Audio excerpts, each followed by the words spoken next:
ಯಾರು boilers inspector ಅಂದರೆ ಒಬ್ಬರು ಇದ್ದಾರೆ.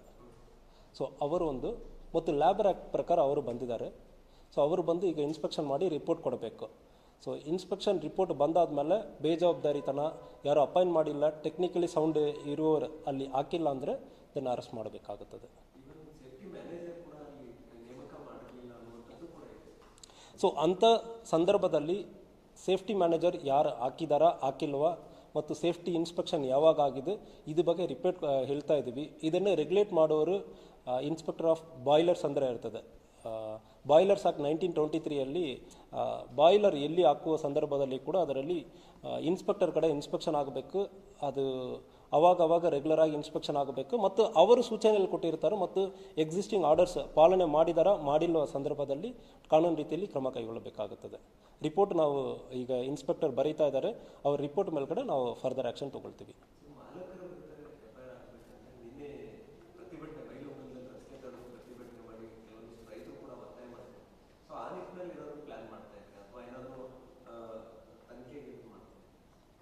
ಈಗ ಫಸ್ಟ್ ನಮಗೆ ರಿಪೋರ್ಟ್ ಬರಬೇಕು, ಡೀಟೇಲ್ ರಿಪೋರ್ಟ್ ಬರಬೇಕು. ಬೇಜವಾಬ್ದಾರಿ ಫಸ್ಟ್ ಆಫ್ ಆಲ್ ಎಲ್ಲ ಸಲಹೆ ಸೂಚನೆಗಳು ಎಲ್ಲ ಕೊಟ್ಟು ಈಗ ಇಂಡಸ್ಟ್ರಿ ಓನರ್ ಸರಿಯಾದ ರೀತಿಯಲ್ಲಿ ಕೆಲಸ ಮಾಡಿರುವ ಸಂದರ್ಭದಲ್ಲಿ ಇಶ್ಯೂ ಆಗಲ್ಲ. ಬೇಜವಾಬ್ದಾರಿತನ ಉದಾಹರಣೆಗೆ ಈಗ ಬಾಯ್ಲರ್ಸ್ ಆಕ್ಟ್ ಪ್ರಕಾರ ಕೆಲವೊಂದು ಸ್ಟ್ಯಾಂಡರ್ಡ್ಸನ್ನು ಫಾಲೋ ಮಾಡಬೇಕಾಗುತ್ತದೆ. ಇಷ್ಟು 3 ತಿಂಗಳು 6 ತಿಂಗಳ ಫ್ರೀಕ್ವೆನ್ಸಿಯಲ್ಲಿ ಇನ್ಸ್ಪೆಕ್ಷನ್ ಮಾಡಬೇಕಾಗುತ್ತದೆ ಮತ್ತು ಇಷ್ಟು ಜನ ನೇಮಿಸಿರಬೇಕಂದ್ರೆ ಒಂದು ರೂಲ್ಸ್ ಇರ್ತದೆ. ಸೊ ಆ ಸ್ಟ್ಯಾಂಡರ್ಡನ್ನು ಫಾಲೋ ಮಾಡಿಲ್ಲ, ವೈಲೇಟ್ ಮಾಡಿರೋ ಸಂದರ್ಭದಲ್ಲಿ ನಾವು ಮುಂದೆ ಕ್ರಮ ಕೈಗೊಳ್ಳೋದಕ್ಕೆ ಅವಕಾಶ ಇರ್ತದೆ. If needed will go for arrest. ಇಲ್ಲಂದ್ರ ಸಂದರ್ಭದಲ್ಲಿ ಅದು ನಮಗೆ ಅವ್ರು ಎಲ್ಲ ಸ್ಟ್ಯಾಂಡರ್ಡ್ ಫಾಲೋ ಮಾಡಿ ಹೆಂಗೆ ಅದಾಗಿದೆ ಅಂದರೆ ಸೇಫ್ಟಿ ಮ್ಯಾನೇಜರ್ ಲ್ಯಾಪ್ಸಸ್ ಇರುತ್ತೆ ಅಂದರೆ ಸೇಫ್ಟಿ ಮ್ಯಾನೇಜರ್ ಮೇಲೆ ಬರ್ತದೆ.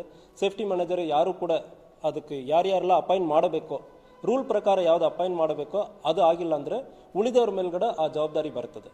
ಉಳಿದವ್ರ ಮೇಲ್ಗಡೆ ನಾವು ಮುಂದೆ ಕೇಸ್ ಮಾಡಬೇಕಾಗುತ್ತದೆ. ಸೊ ಅಫಿಷಿಯಲಿ ನಾವು ಸಿಕ್ಕಿ ಆದಮೇಲೆ ವಿಲ್ ಶೇರ್ ದ ಇನ್ಫಾರ್ಮೇಷನ್. ನೇಮಿಸಿರಬೇಕಂದ್ರೆ ಒಂದು ರೂಲ್ಸ್ ಇರ್ತದೆ.